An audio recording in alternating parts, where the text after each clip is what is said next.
certainly an awful lot of material, but well compressed into the time available. Our next speaker is Dr. Hripsime Shahbazian, who is the Senior Scientific Advisor of the Office of Science, Therapeutic Products Directorate from Health Canada in Ottawa. And this will give us a very good overview of what is happening north of the 49th parallel. So thank you very much, Dr. Shahbazian. The floor is yours. Thank you, Beat, for your invitation, and thank you for the chair for kind introduction. I will provide just an overview of what Health Canada is doing today, and let me just see. Okay. And talk about some of the key activities and some of the new activities that are taking place in Health Canada. Nanomaterials are increasingly being used in marketplace, and Health Canada is regulating a number of different product lines. So we're responsible for drugs, devices, natural health products, food. So nanotechnology is impacting on all of these product categories that we regulate. We have established some in-house working groups just simply to collect information and share information and educate our reviewers on some of the nanotechnology applications. And one of the first things that our working groups did was to develop a working definition in order to have some kind of an understanding of how many products are coming in that may be considered to be nanotechnology-based or contain nanomaterials.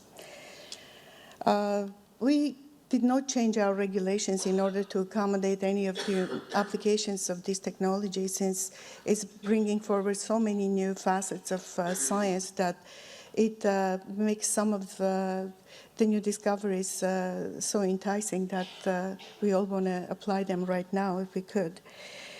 However, our regulations are already established, and we feel that we have enough capacity to regulate this new coming technology with a little bit more of collaboration with our colleagues elsewhere.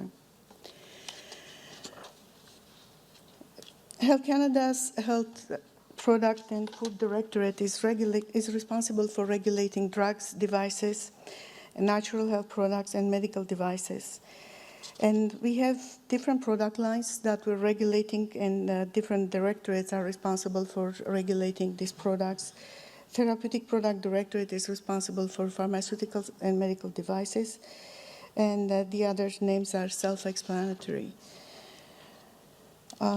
We have created a simple web page just to indicate that we're aware of that this new technology is coming, and advising the sponsors to get in touch with the regulator as quickly as they can in order to have a dialogue and see what type of information may be required in order to consider their application.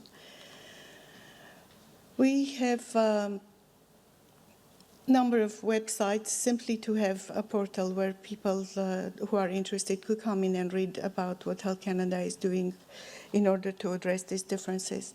Because we created that working definition, it allowed us to track some of the submissions that may contain nanomaterials, both in application forms and electronic databases that currently exist.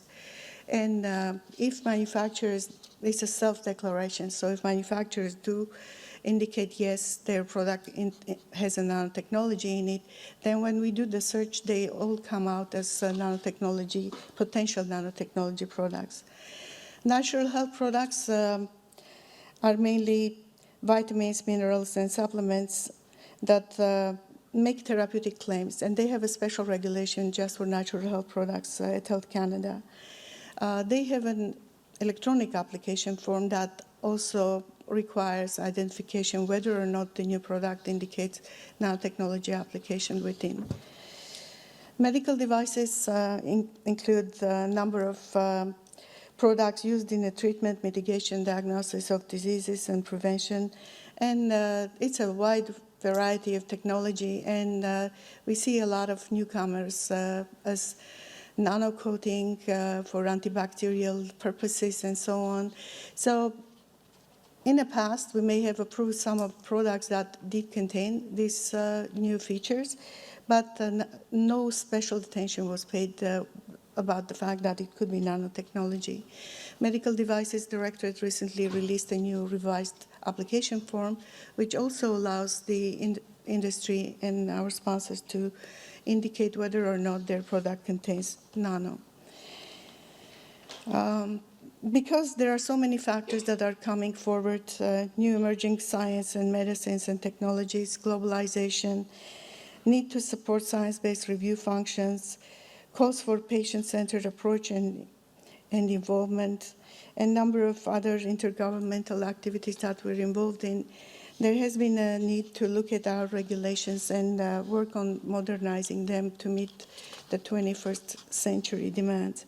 And so a new task is now put forward from our legal department, and they're looking into modernizing our regulations in order to be able to address some of the new technologies that we have to assess and modernize and allow acceptance of these new technologies, because some of them don't really fit in current definitions.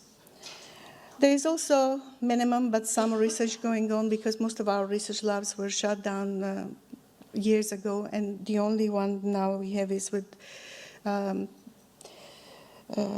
Center for Vaccine Evaluations, and they are within the biological department. And now they have a task to engage in research where they could facilitate the understanding of some of these new nano-delivered drugs in order to help our reviewers to understand when such products would come forward for review. And some of these research areas are accessible through that website there. Regulatory cooperation plays a major role in order for us to work as a team and fill in where the gaps are and learn from each other and harmonize where we can. And Health Canada actively is engaged in a number of important international activities where nanotechnology is concerned. We're involved in ISO TC 229 activities with actively participating in OECD, mainly from Environmental Health Directorate side, again, part of Health Canada. We have bilateral agreements with a number of countries, and we have regulatory cooperation program with US FDA, and there was a nanotechnology-specific policy in place in order to harmonize our approach to new nanotechnology products and materials that come into the country for manufacturing purposes. And last but not least is our participation to International Pharmaceutical Regulators Forum, which recently formalized our international working group's existence. And we have a home on a website now and a little more visibility. And our activities are shared wherever they could be shared, wherever the information is public. And all of the members here are part of that working group. And I think this is one of the best ways we could collaborate and learn from each other. There is a number of projects that we're currently working on, and these are all available on a website. And earlier today at lunchtime, our working group met face-to-face, and Clinam gives us that possibility to have a face-to-face meeting. Otherwise, we meet through teleconferencing. And we work very well together, and we find that it has had its benefits and sped up some of the document development and guidance development that other regulators are working on.